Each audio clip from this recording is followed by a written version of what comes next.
Patuloy niyang sinusuri, Shua, magtipid ka ng lakas sa likod upang suportahan ako sa mga kritikal na sandali.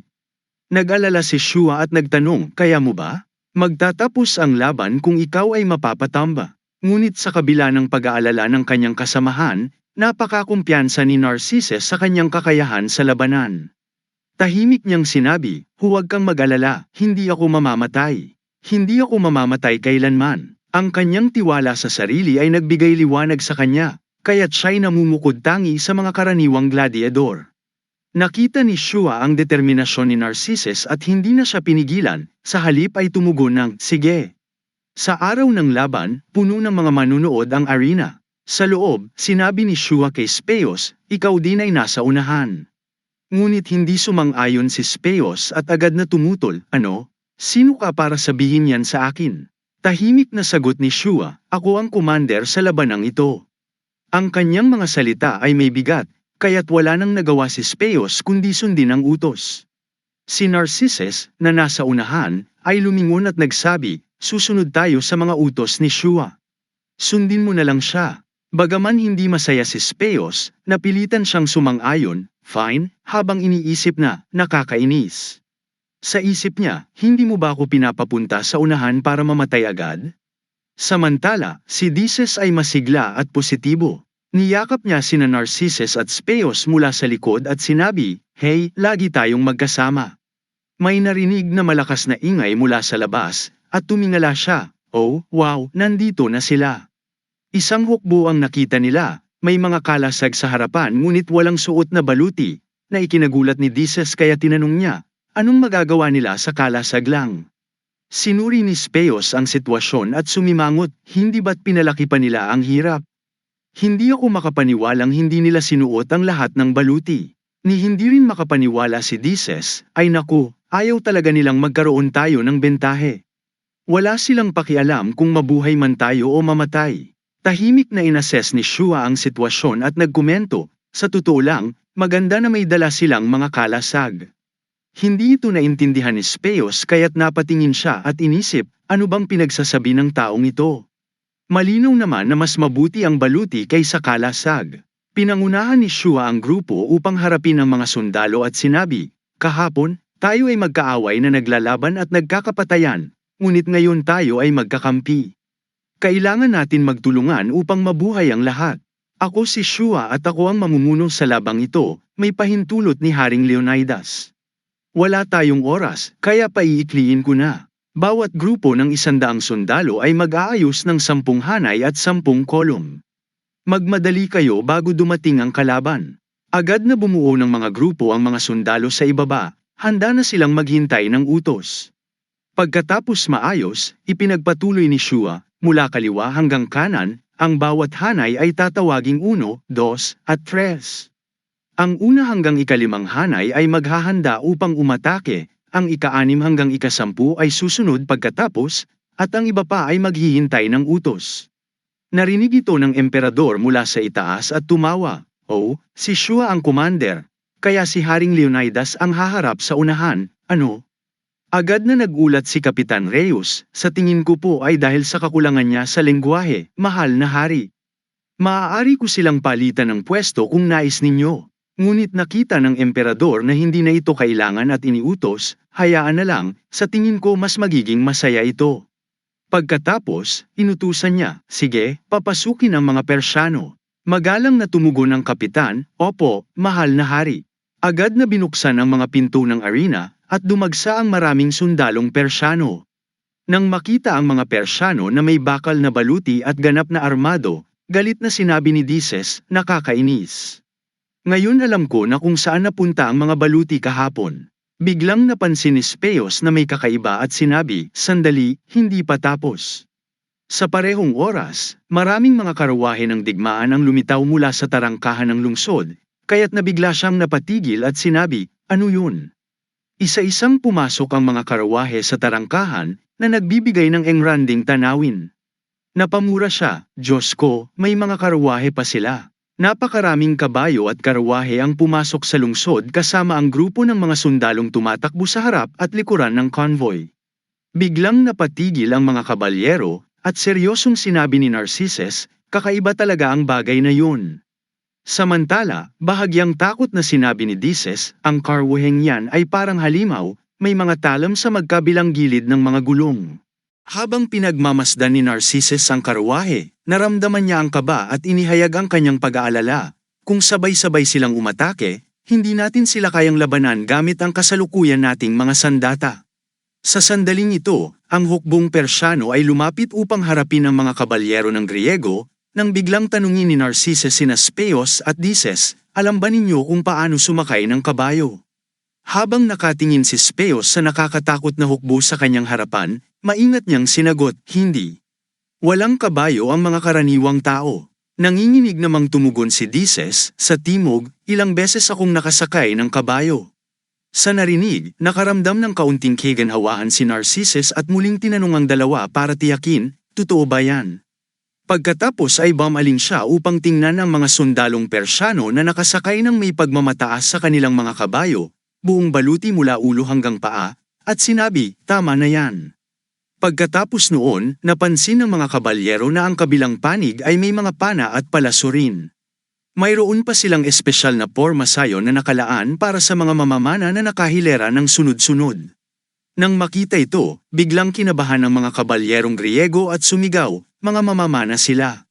Maingat na pinagmasdan ni Shua ang hukbo ng kaaway at inutusan ang lahat tungkol sa estratehiya.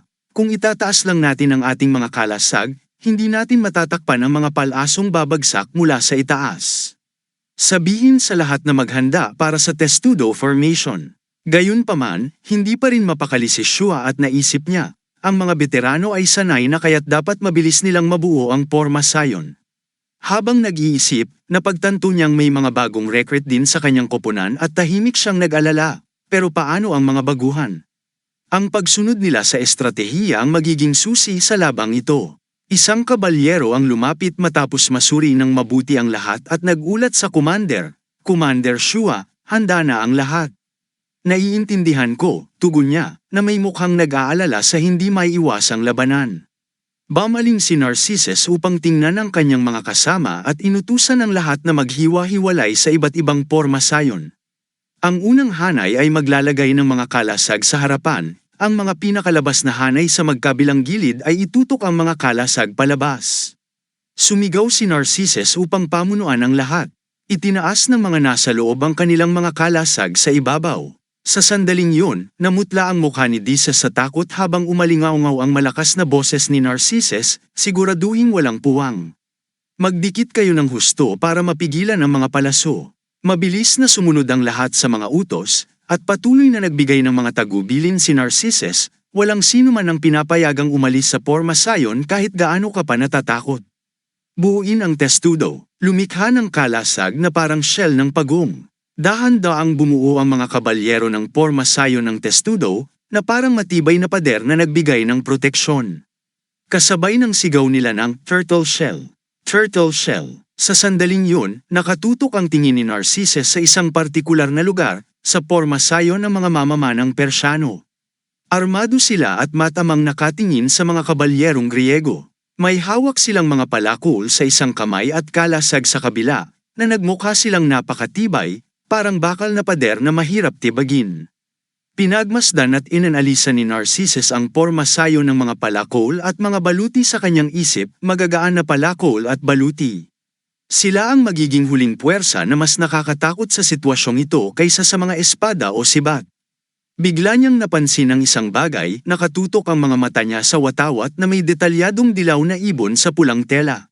Isang makapangyarihang watawat, at sa tabi nito ay ang commander ng hukbong Persyano na nakasakay sa kabayo, na may mukha at balbas na kulay kahel. Sa mga upuan, nagsimulang ipaliwanag ni Rides ang sitwasyon sa arena, mga 4,000 katao ang ipapakalat para gumanap sa labanan sa kapatagan. Narinig ito ni Lucius Antoninus at agad na nagtanong tungkol sa bilang ng kalaban, may 2,000 tauhan ang mga Persyano, tama ba? Habang inoobserbehan ni Reus ang sitwasyon at pormasayon sa arena, tumugon siya, eksakto, 1,900, Ginoo. Ang natitirang 100 ay lilito sa isang sorpresang tagpo. Ang 100 katao ba ay makakapagbago ng laban? Tanong ni Lucius. Opo, mahal na Panginoon. Tiyak akong kayo'y masisiyahan, tugon ni Rheus. Hindi maitago ang matinding kasiyahan, nagpakita si Lucius Antonines ng masayang ekspresyon at sinabi, talagang inaasahan ko ito. Simulan na. Matapos matanggap ang utos, yumuko si Rides ng magalang at sinabi, Opo, mahal na hari. Pagkatapos ay tumalikod siya at iniutos na simulan ang labanan. Sinimulang ipakilala ng arena commander ang laban, natalo ni Haring Leonidas ang mga elite na tropa ng Haring Persiano na si Xerxes. Mismo, naglunsad sila ng biglaang pagsalakay sa pormasayon ni Xerxes. Sa mga upuan, patuloy na nagpalakpakan ng mga manunood matapos marinig ang pagpapakilala. Bilang tugon, nagpadala si Xerxes ng kanyang mga elite na tropa sa labanan. Tingnan natin ang susunod na mangyayari. Malakas na ipinaliwanag ng commander ang mga kondisyon para sa tagumpay ng magkabilang panig. Ang mga puwersa ng Griego ay mananalo sa pamamagitan ng pagsakop sa watawat ng Persya. Ang mga Persyano ay mananalo kung mapapatay nila si Leonidas. Sa arena, handa na ang lahat sa utos ni Narcissus at hindi na niya pinaghintay ang lahat. Seryoso rin ang commander ng Persya habang biglang sumigaw ang arena commander ng malakas, labanan. Sa wakas, ang totoong labanan ay nagsimula sa ilalim ng utos ng commander. Simulan, sa sandaling ibinigay ang utos, agad na iniutos ng commander ng Persya sa mga mamamana, maghanda. Sumunod ang mga mamamana sa utos, itinaas ang kanilang mga pana at naghintay ng utos para magpakawala. Nang handa na, ginamit ng commander ang lahat ng kanyang lakas at sumigaw, pana. Palaso, tumalsik ang mga palaso sa asul na kalangitan, tulad ng malakas na ulan.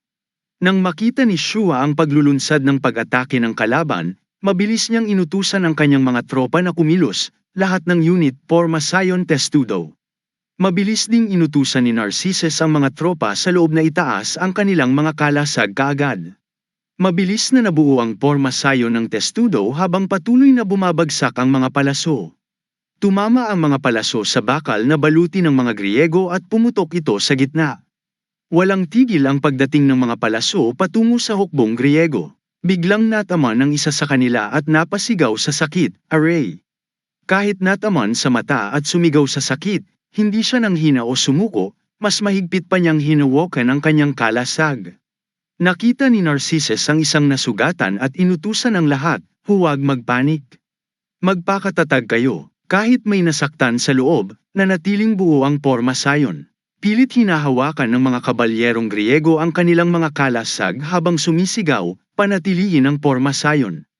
Panatilihin ang pormasayon. Sa sandaling yun, napansin ni Decius na kung magpapatuloy ang sitwasyon, magiging napakadelikado ito kaya't nagtanong siya, hindi ba dapat tayong umusad ng dahan-dahan, Commander? Ang misyon natin ay umatake, hindi ba? Ngunit sa tugon ni Narcissus, inutusan niya ang mga ito, hindi manatili dito. Ang commander ng Persya, na inoobserbahan ang kilos ng mga puwersang Griego mula sa kanyang kabayo, ay mapanlait na nagkomento, mga hanggal, hindi man lang nila magawang gumalaw. Nagulat ang kasamahan niya sa tabi at nagtanong, nakakagulat ito, hindi ba't ang pormasayon testudo ay hindi para lamang tumayo ng walang galaw? Pwede silang umusad ng dahan-dahan. Ngunit minamaliit sila ng commander at sinabing, ano ang kakaiba doon? Mga duwag lang sila na nanginginig sa takot. Gayunpaman, nag-aalala ang kasamahan tungkol sa taktika ng kalaban, kung mga duwag sila, hindi sana sila nakarating dito. Tiyak na may layunin sila. Tumugon ang commander na may mapanlait na ekspresyon, kahit may layunin sila, ano naman? Pagkatapos natin silang takutin ng mga palaso, dudurugin natin sila ng ating mga chariot. Matatapos ang lahat kapag sinalakay ng mga bakal na tropa ng Adinata ang kanilang nagkagulong pormasayon at pinugutan ang kanilang hari. Tiningnan niyang muli ang pormasayon ng testudo ng mga Griego, iniisip na kahit may marami silang sandata, baka sapat na ang mga chariot lamang para madaig sila. Ang pagdala ng hari sa harap ng linya ay nagpapakita na wala silang alam sa digmaan. Bigla siyang nagkaroon ng mabangis na ekspresyon at may nakakatakot na ngiti habang malakas ang kumpiyansang sinabi, hindi natin kailangan hintayin ang emerhensya. Panalo pa rin tayo. Sa sandaling ito, napansin ni Decius na hindi matatag ang sitwasyon kaya lumingon siya at nagtanong, kahit kaunti lamang ang sugatan, hindi ba tayo dapat lumapit ng dahan-dahan at maglunsad ng pag-atake? Malumanay lang na tumugon si Narcissus, hindi naman walang hanggan ang mga palaso. Hayaan niyo silang magpaputok. Kahit medyo dismayado, sumunod si Dices sa utos. Sige na nga, sa mga mata ni Narcissus, nakatutok lamang siya sa mga tropang kalaban sa kanyang harapan, tahimik na inoobserbahan sila. Kapag natigil ang mga palaso, sisabog ang mga chariot. Tiyak na ako ang tatargetin nila, hindi ang mga sundalo sa paligid ko. Ang kanyang mga mata ay puno ng determinasyon, hinihintay ang tamang sandali. Nang makita ng commander ng hukbong Persiano ang hirap ng kalaban, natuwa siya at tumawa, napakaganda, napakaganda. Patuloy niyong paputukan sila. Patuloy na nagpapakawala ng mas maraming palaso ang mga sundalo ayon sa utos ng commander, magpaputok pa kayo para sa akin. Isang tauhan ang napansin ang labis na kumpiyansa ng commander at mabilis na nagsabi, Kapitan, maayos naman ang lahat, ngunit hindi ba nasasayang lang ang mga palaso natin? Pagkatapos, nag-aalala siyang nagtanong, dapat mo sigurong sabihin ang pangalan mo, para kung sakaling umatake sila. Ngunit hindi pinansin ng commander ang babala at sinabi, umatake sa atin. Mukhang hindi mo nauunawaan. Ipinaliwanag pa niya sa kanyang tauhan, nagtatanggol sila dahil wala na silang ibang pagpipilian, dahil alam nilang hindi nila tayo malulupig kung umatake sila. Kung tutuusin, buo ang baluti ng mga tropa natin at madali silang dudurugin. Kitang-kita sa mga mata ng commander ang paghamak sa hukbong Griego at patuloy na sabi, may mga chariot pa tayo, tandaan mo yan. Tumawa siya ng mapanlait, kung matatapang sila, hayaan silang umatake. Handa tayong salubungin sila. Sa sandaling yun, si Shua ay nakatayo kasama ng hukbong Griego sa loob ng pormasayo ng testudo, hawak ang kanyang kalasag. Bigla siyang nagtanong sa sarili, bakit hindi tayo sumusulong? May inaalala ba siya? Nag-aalala ang mukha niya habang iniisip ang mga bagong recruit na baka hindi makapanatili sa pormasayon. Biglang may tumusok na palaso sa kalasag ng isang kabalyero at napasigaw ito, ha? Nang makita ito ni Shua, tumingin siya at nataman siya ng palaso, kaya't napasigaw siya ng malakas sa sakit, AGH. Nagkaroon ng kaguluhan, ngunit ayaw ni Shua na matakot ang lahat dahil dito, kaya't sumigaw siya, manatili sa pormasayon. Magtiwala sa mga kalasag natin, hanggat buo ang pormasayon walang masasaktan. Sa puntong yun, mas marami pang kabalyero ang nataman ng mga palaso, at hamina ang pormasayon ng testudo. Habang ipinagtatanggol ang kanilang mga sarili, seryosong iniisip ni Shua, walang dahilan kung bakit hindi makikipagtulungan ang mga baguhan. Tiyak na may plano si Narcissus, magtiwala lang sa kanya.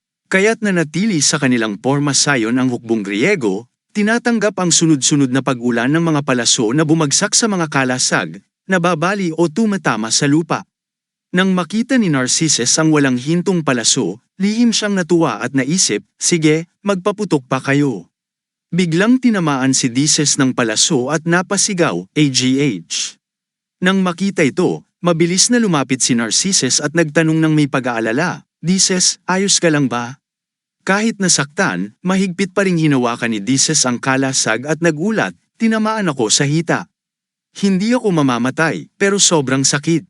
Upang hindi lumala, inutusan siya ni Narcissus, umatras ka at magpatingin ka agad. Napapangiwi si Dices sa sakit ngunit matapang na hinayla ang palaso mula sa kanyang binti, kaya tumilamsik ang dugo habang napasigaw siya, AGH. Bagaman masakit, nanatili siyang kalmado at determinado, hanggat kaya kung hawakan ang kalasag, ayos lang ako. Bumalik ang kanyang matinding focus, mas mahigpit pang hinawakan ang kalasag at sinabing, lalaban pa rin ako. Nakita ni Narcissus ang tapang ni Dices, kaya tahimik siyang nagpapasalamat at sinabi, nauunawaan ko. Salamat. Maya-maya, biglang lumingon si Dices sa lahat at sinabi, baka hindi niyo napansin. Nagtanong si Speos nang may pag-usisa, ano yun? Napatawa si Dices ng bahagya at sinabing may kahihiyan, napapasigaw pala ako. Kung narinig ito ng mga manunood, tiyak na natuwa sila. Napabuntong hininga si Speos sa pagkadismaya at sinabihan siya, tanga ka talaga. Ngunit masayang sumagot si Dices na hindi alintana ang sinabi, halika na mga kaibigan, huwag ganito mag-usap. Nakita ni Speos na patuloy na masayang tumatawa si Dices, kaya't nagtanong siya, ano ang ibig mong sabihin? Habang patuloy na bumabagsak ang mga palaso sa kanila, Basta na lang sinabi ni Dices, wala, nagbibiro lang ako.